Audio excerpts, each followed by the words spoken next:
I got one more email here. This is obviously not about an animal.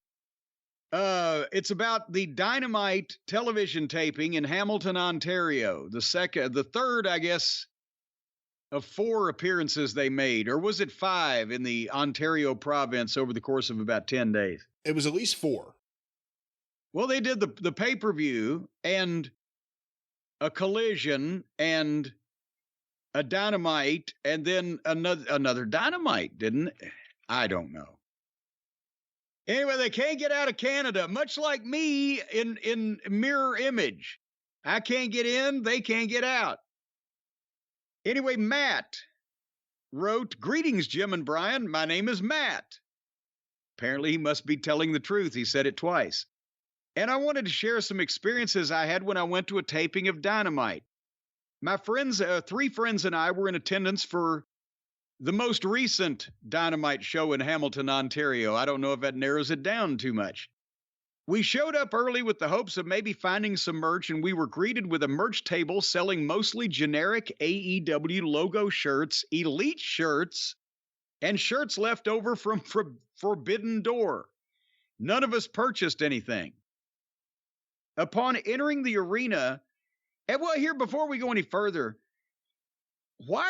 we get constant emails that the merch tables, the stands, they're not numerous. There's only one open, or they only have a limited amount of stuff. The lines are incredibly long to the point where you don't want to stand in it, or the prices are ridiculous, like t-shirts for $50 and autographed, I don't know, toilet seats for $500 or whatever. Yeah, we started hearing this during the house shows, and that's one thing, and even that's inexcusable when you hear they only had one merch table and very little merch.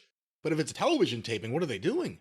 Well, and part of it may be crossing a border with a bunch of stuff. They may be trying to fly under some kind of radar on selling goods in a foreign country, but we hear it domestically also, and you would think that they would be all over merchandise because, again, for the people who like that kind of thing, I guess the point I'm trying to make is that these people like to spend money on merchandise. Why wouldn't AEW have the merchandise available when they got the people right there in the building in front of them? And again, WWE just signed that deal with Fanatics. WWE already had a pretty good in-house operation for merch.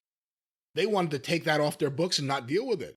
Fanatics is going to deal with it. That's a professional company. You got to think they're going to have a lot of inventory. They're going to be ready for every occasion. Again, it's multiple shows now. It's not just house shows. I don't even know if they're doing house shows ever again. Who's in charge of merchandise in that company anyway? Well, again, they use Pro Wrestling Tees for their shirts, I believe, still. And they have one of the Young Bucks' wives was given a gift job working in merch because of her success with the Young Bucks merchandise. And beyond that, I couldn't tell you. Okay. Well, anyway, Matt continues. Upon entering the arena, there were people checking signs and confiscating anything with CM Punk written on it. One sign slipped by and they held it up during the entrance for the Elite, and it was confiscated shortly thereafter. Now that's not just CM Punk sign after CM Punk came back. I mean, this is Hamilton, yes, and they confiscated it. This was Dynamite. Now, one wonders, it's one person's testimony here, but I would like to hear if that has been happening on a more regular, widespread, numerous basis, whatever the case. Are they really taking Punk signs from the Dynamite crowd? It's the same company. We have heard feedback from people, not specifically about CM Punk signs, but specifically about heavy-handed tactics to confiscate signs right away. You would think a wrestling company would embrace this. AEW, seemingly unnoticed because no one's talking about it, are going after fan signs. But I want to get a grip on that. If anybody else has had that experience, not with Punk fucks goats, obviously they're going to take that sign, but just a sign praising or even condemning in a non-profane way. See, has anybody taken these CM Punk signs? Is Matt's experience singular, or is there some more? Because that's And I believe it because, the Wednesday night crew wants to bury the Saturday night crew. They don't care about Tony's money. He's got plenty. But again, Tony allows it. If Tony allows it, it's Tony's fault.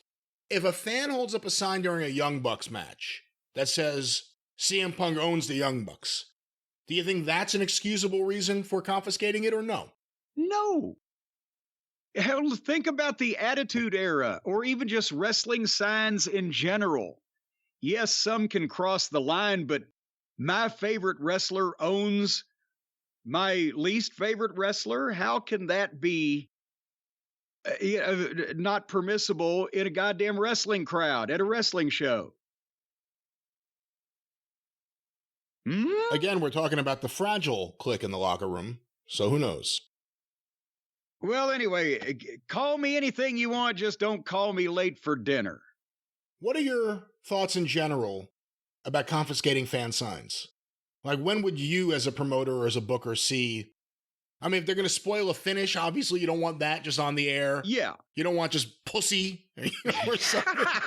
Like, what are your lines? Fuckity McFuck. But when it comes to actually talking about the talent being used on the show, what is your line? Well, what's my line? No, at one point when we were doing a Smoky Mountain Wrestling television taping, one of the early ones, 1992, Joe Pedicino had come up from Atlanta. And somebody had made a big sign, and it was kind of elaborate, praising Buddy Landel. And the handheld camera got a shot of it. I said, don't shoot that. And they said, why? I said, he's a heel. The heels don't have fucking signs. Because it was still early enough you could kind of enforce that. There weren't that many of them. And Pedicino's like, what? Well, that shows the fans are engaged. I said, no, that shows the people like Buddy. I don't want them to like Buddy. I want them to not like Buddy. That, to me, was detrimental to business at that point. I mean, that's 30 years ago. Now it's all completely gone to hell, and it wouldn't matter.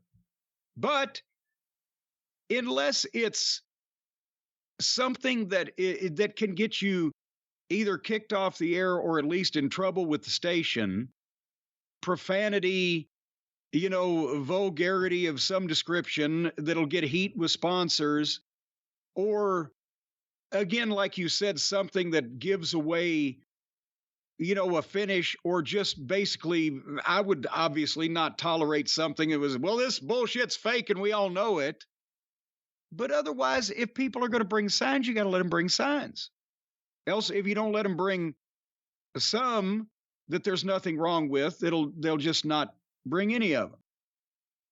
But no, I don't support signs that can get you kicked off television or are so inside personal life bullshit stuff that you didn't see in the Attitude Era, mostly because people didn't know about all that shit. Does that answer your question? I guess so. And again, AEW, they're doing these shows with limited merch. And then when fans show up engaged wanting to buy merch and there's no merch and they want to hold up a sign, they take the sign. I don't know what to think about that. That's not what we're led to believe AEW would be like. That's kind of more WWE behavior, isn't it? What is that phrase? You can't buy it, but I can't sell it either. They're just double ribbing themselves.